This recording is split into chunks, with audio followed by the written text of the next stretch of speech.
50 bahay ang nasunog sa Barangay Rosario sa Pasig. Ang mainit na balita hatid ni Bam Alegre.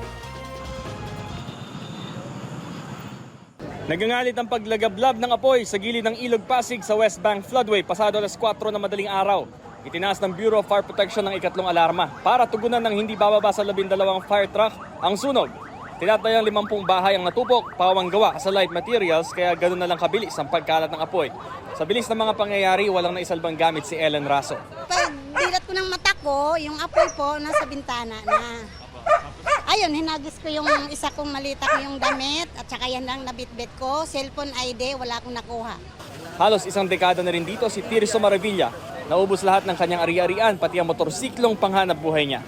Ang bilis lang sir kasi yung paggising sa akin maya-maya ando na kaagad sa bahay namin. Buti nga nakalabas pa kaagad ako kasi paglabas ko tamang-tama doon na sa kwarto ko yung apoy. Naging hamon daw kanina sa mga bumbero ang malakas na ihip ng hangin. Ang naging hamon po natin sir is yung direction po ng hangin. So ang atake po kasi natin, yung ating mga fire truck po is sa gilid ng kalsada, which is yung mga residential din po ay doon po nakatayo. So hindi po agad maka-atake yung ating mga bombero, gawa nga po yung direction ng hangin po ay papunta po sa kalsada kung saan dapat po ay doon nakapwesto yung ating mga fire truck po. Kapuso, para sa mga maiinit na balita, mag-subscribe sa GMA Integrated News sa YouTube.